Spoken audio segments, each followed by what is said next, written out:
Hello viewers, তো অরা উইকের second এপিসোডে আপনাদের সবাইকে স্বাগতম। তো আমরা যেহেতু বলেছিলাম যে আমরা অরা মাদারবোর্ডের উপর বেস করে আমরা একটি বিল্ড গাইড তৈরি করব স্টেপ বাই স্টেপ, যাতে আপনারাও আপনাদের পিসি বিল্ড করতে আপনাদের সুবিধা হয়। তো আজকে সেই বিল্ড গাইড নিয়ে আমরা হাজির হয়েছি। সো বিল্ড গাইডের শুরুতে আমরা সবসময় যেটা করে থাকি, আমরা পাওয়ার সাপ্লাই দিয়ে শুরু করি, পাওয়ার সাপ্লাই সেটআপটা আগে করে ফেলি। সো আমরা আজকেও পাওয়ার সাপ্লাই দিয়ে শুরু করতে যাচ্ছি। তো শুরুতে আমরা পাওয়ার সাপ্লাই কেবলিং কাজগুলো করে নিব। তো কেবলিং এর জন্য প্রথমেই আমরা যে কেবলটি ইউজ করছি সেটি হচ্ছে মাদারবোর্ডের 24 পিন, সেটা আমরা আগে ইনস্টল করে নিই।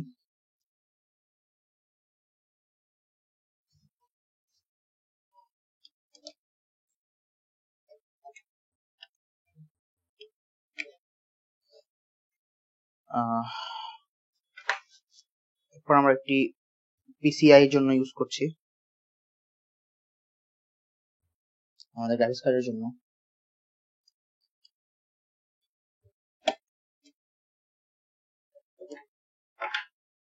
এবং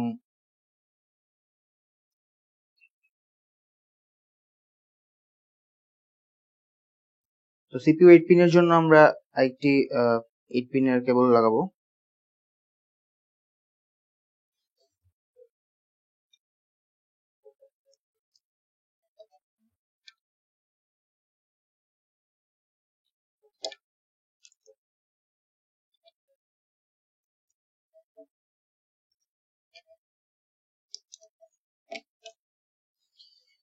আর সবশেষে একটি মোলেক্স কানেক্টর রেফারেন্সের জন্য। যেহেতু আমাদের কেসিংটি হচ্ছে ব্ল্যাক এন্ড হোয়াইট, সো আমাদের থিমটি ব্ল্যাক এন্ড হোয়াইট হিসাবে আমরা ব্ল্যাক এন্ড হোয়াইটের এক্সটেনশন কেবল ইউজ করছি। এবং মাদারবোর্ডে 28 পিন লাগিয়ে নিচ্ছি ফার্স্টে, সরি 24 পিন বলে ফেলেছি।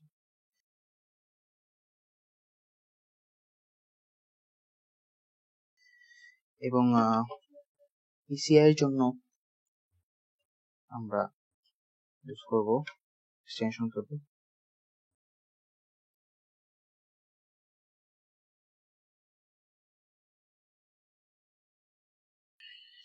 তো মোটামুটি এখানে আমাদের কেবলিং এর কাজটি শেষ। এবার আমরা পাওয়ার সাপ্লাইটি কেসিং এ সেটআপ করে ফেলবো।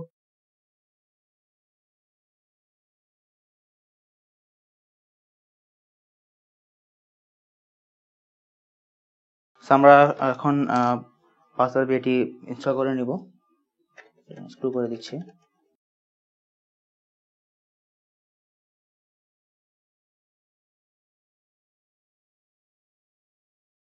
এখন আমরা আমাদের মাদারবোর্ডের ইনস্টলেশনের কাজটি শুরু করব। তো আমরা মাদারবোর্ড প্যাকেট থেকে যা যা প্রয়োজন হয় এটা নিয়ে ফেলি।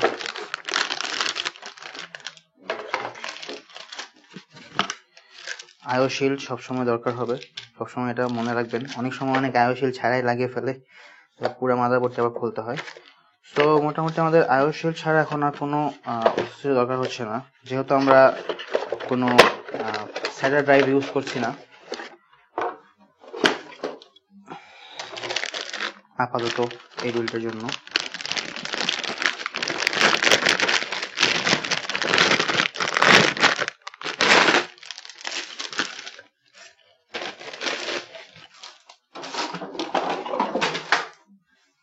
সো আপনারা হলো মাদারবোর্ডের প্যাকেটটিকেই আমাদের স্টেশন হিসেবে ইউজ করতে পারেন এভাবে।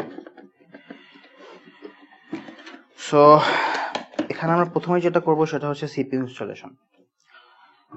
সো সিপিইউ ইনস্টলেশন এই ব্র্যাকেটটি এভাবে উঠিয়ে নেবেন।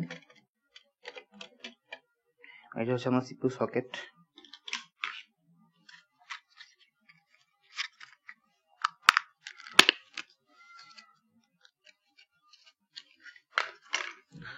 সো সিপিইউ ইনস্টলেশন একটা জিনিস আমার মনে রাখতে হবে, সেটা হচ্ছে যে অ্যারো। এই যে অ্যারোটি এবং এখানে একটি অ্যারো রয়েছে, এই দুটি ম্যাচ করে আপনাদের অবশ্যই বসাতে হবে। যদি একটু উলটপালট হয় আপনাদের সিপিইউ ডেড হয়ে যেতে পারে। উপরেও দেখতে পারেন বড় একটি অ্যারো রয়েছে এবং এখানে একটি অ্যারো রয়েছে, দেখতে পাচ্ছেন আপনারা।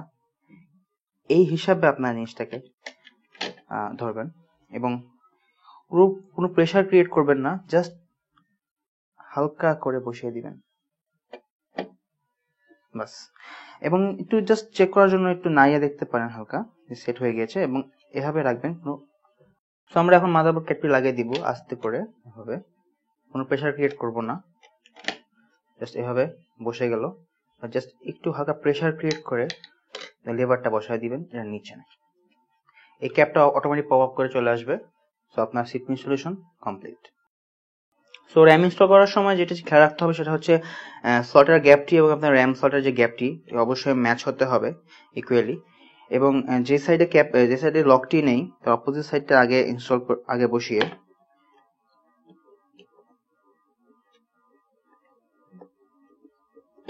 এবং ক্যাপের সাইডটি তার পরে বসাবেন। তারপরে দুই সাইড ধরে ইকুয়ালি প্রেসার ক্রিয়েট করলে আপনার লকটি অটোমেটিক লক হয়ে যাবে, আপনার র্যাম ইনস্টল কমপ্লিট হয়ে যাবে। সো একই প্রসেস দ্বিতীয় র্যামটির জন্য অ্যাপ্লাই হবে।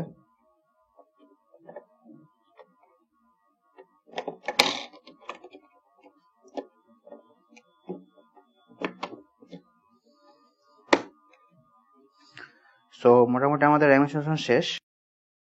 সো এখন আমরা ইনস্টল করবো আমাদের M.2 SSD ড্রাইভ। সো প্রথমে SSD-টিকে M.2 স্লটে অ্যালাইন করে নিতে হবে, তারপর ইনস্টল করে নিতে হবে। এবং মাদারবোর্ডের সাথে প্রোভাইডেড যে স্ক্রুটি রয়েছে সেটি আপনার ইনস্টল করে নিতে হবে। সো এভাবে আমরা M.2 ইনস্টলেশন করে থাকি। সো আমাদের মোটামুটি মাদারবোর্ড ইনস্টলেশনের কাজ শেষ। এবার আমরা কেসিং ইনস্টলেশনের কাজ শুরু করব। সো আমরা এখন কেসিং ইনস্টল শুরু করছি। সো প্রথমে আমরা আমাদের আইও শিল্ডটি ইনস্টল করে নিয়েছি। সময় স্বল্পতার কারণে অ্যাকচুয়ালি আমরা এটা ইনস্টলেশন এখানে ইনক্লুড করিনি, কিন্তু এটা দেখতে পারলাম আমাদের আগের ভিডিওগুলোতে আপনারা অবশ্যই দেখতে পাবেন কিভাবে আমরা আইও শিল্ড ইনস্টল করে থাকি। সো এখন আইও শিল্ড ইনস্টল করার পরে আমাদের যেটা করতে হবে সেটা হচ্ছে আমাদের মাদারবোর্ডটি কেসের মধ্যে বসিয়ে নিতে হবে, ঠিকমতো অ্যালাইন করে নিতে হবে। মাদারবোর্ডটির জন্য যেই স্ক্রু পোর্টগুলো রয়েছে সেগুলোর হিসাবে অ্যালাইন করতে হবে আমাদের, এবং আইও শিল্ডের সাথে পুরো ম্যাচ করে নিতে হবে।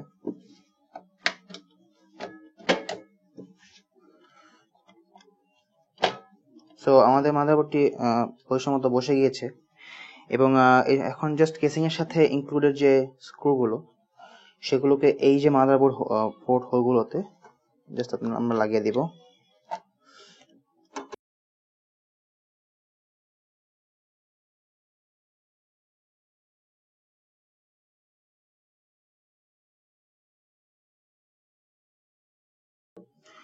সো এই মোটামুটি আমাদের কেসিং এ মাদারবোর্ড ইনস্টলেশন কমপ্লিট হয়ে গিয়েছে এবং এখন আমরা কেবলিং এর কাজ শুরু করতে পারি। সো এখন আমরা কেবলিং এর কাজটা শুরু করব কেসিং এর সাথে। সো আমরা এখন ফার্স্ট এই যে সিপিইউ পাওয়ারটি 8 পিন এটা দিয়ে শুরু করব।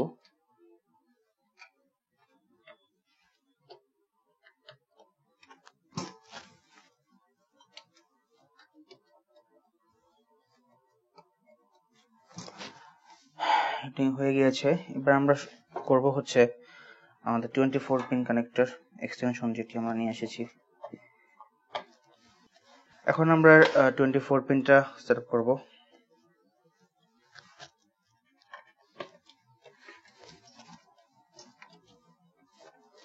এটা হচ্ছে ফ্রন্ট USB 3, এখানে USB 3 পোর্টে লাগিয়ে নিব।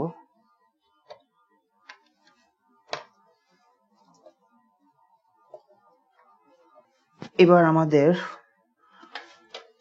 কেসিং এর যে ফ্রন্ট প্যানেল সেগুলো যে কানেক্টর গুলা, পাওয়ার এলইডি, পাওয়ার সুইচ, এই কেসিং এর সাথে রিসেট সুইচ আর এইচডিডি এলইডি টি নেই, অন্যান্য কেসিং এ থাকে, আপনারা হয়তো পাবেন।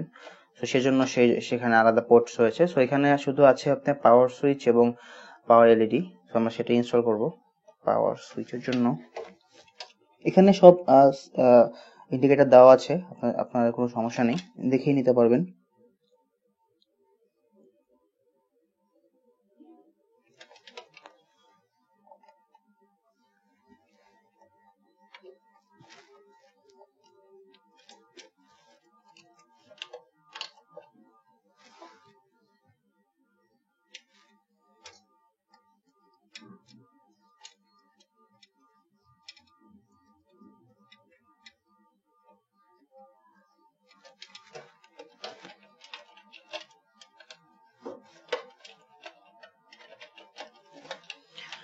এবার কানেকশন দিচ্ছি আমরা ফ্রন্ট প্যানেল USB 2.0।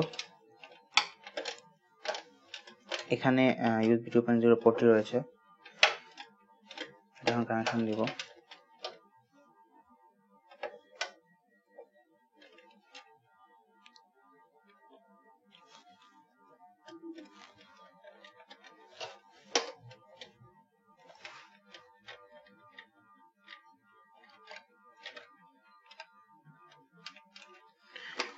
এবার হচ্ছে আপনার ফ্রন্ট অডিও।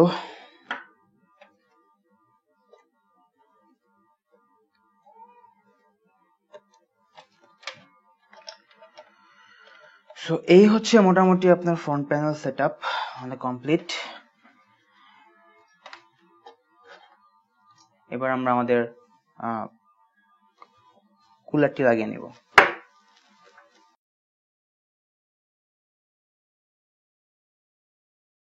এখন আমরা মাদারবোর্ডের ব্যাকপ্লেটটা ইনস্টল করব এখানে।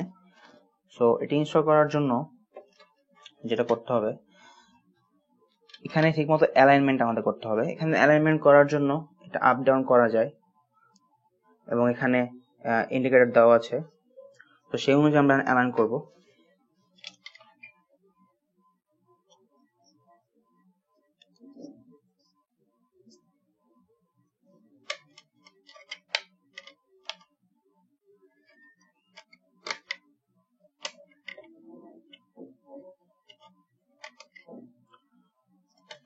সো ব্যাকপ্লেট ইনস্টল হওয়ার পরে আমাদের ব্যাকপ্লেটের সাথে যে স্ট্যান্ড অফ গুলো রয়েছে ইনক্লুডিং সেই স্ট্যান্ড অফ গুলো সেটআপ করতে হবে।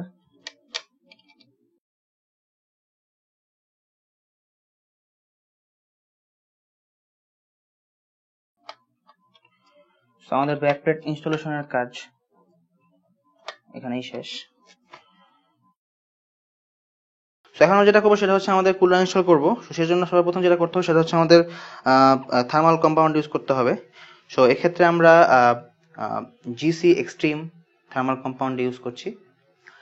সো থার্মাল কম্পাউন্ড ইউজ করার জন্য আপনি যেটা করবেন সেটা হচ্ছে থার্মাল কম্পাউন্ডটি সিপিইউর উপরে খুবই অল্প, আমি যেটা সবসময় ইউজ করি লাইন মেথড,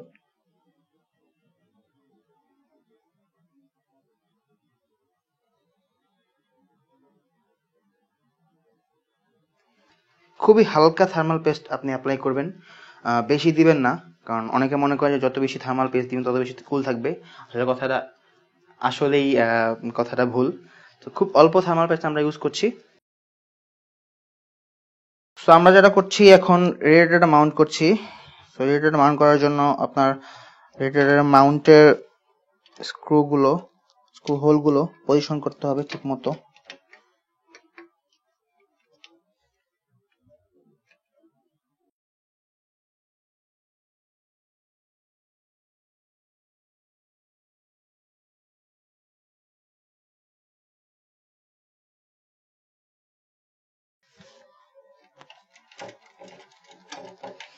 আমাদের রেডিয়েটর মাউন্ট হয়ে গেল। এর আমরা সিপিইউ ব্র্যাকেট পাম্পটি সিপিইউতে বসাবো। সো পাম্পটি ইনস্টলের আগে যেটা করব সেটা হচ্ছে যে সিপিইউ ফ্যানগুলোকে ইনস্টল করব। সো এক্ষেত্রে আমরা একটি ওয়াই কেবল ব্যবহার করছি, দুটি ফ্যান একটি কেবলের সাথে সাথে হয়ে যায়। আমরা ওয়াই কেবলের কানেকশন দিয়ে নিই।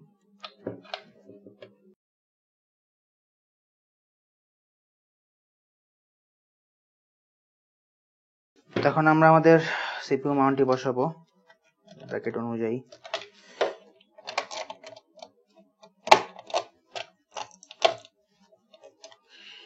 সিপিইউ মাউন্টটি বসানো হয়ে গেলে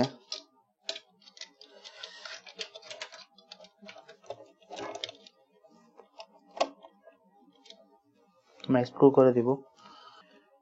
মনে রাখবেন যখনই আপনারা সিপিইউটি টাইট করবেন তখন একটু ক্রস প্যাটার্নে করবেন এই স্ক্রুগুলো।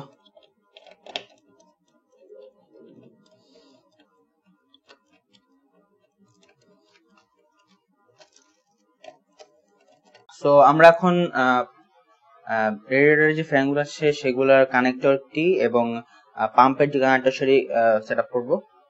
তো শুরুতে আমি ফ্যান কানেক্টর লাগিয়ে নিচ্ছি সিপিইউ ফ্যানের যে হেডার সেটার সাথে।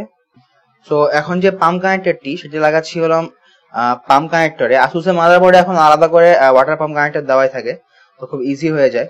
তো আমি পাম্প কানেক্টরে পাম্পের কানেক্টরটি লাগিয়ে দিচ্ছি।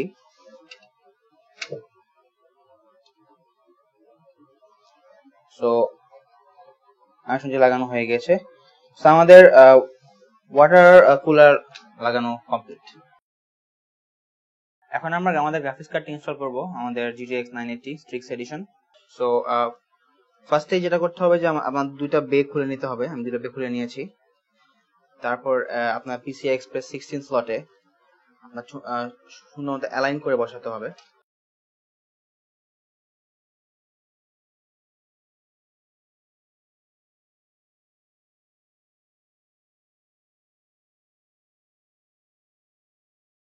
সো আমাদের গ্রাফিক্স ইনস্টল করা শেষ।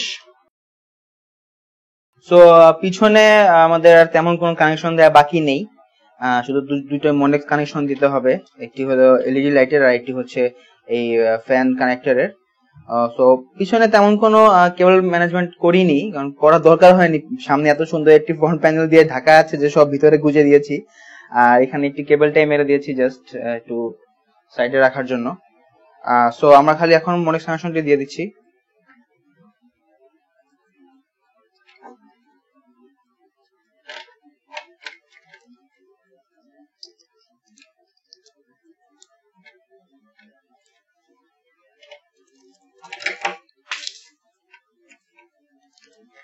সো মনেক্স কানেকশনটি দেওয়া শেষ, আমাদের মোটামুটি বিল্ড শেষ, আর কোনো কিছু কানেকশন দেওয়া বাকি নেই। তো এখন যেটি করব সেটি হচ্ছে জাস্ট আমাদের সাইড প্যানেল গুলো ক্লোজ করে দিব এবং সিস্টেমটি পাওয়ার আপ করব।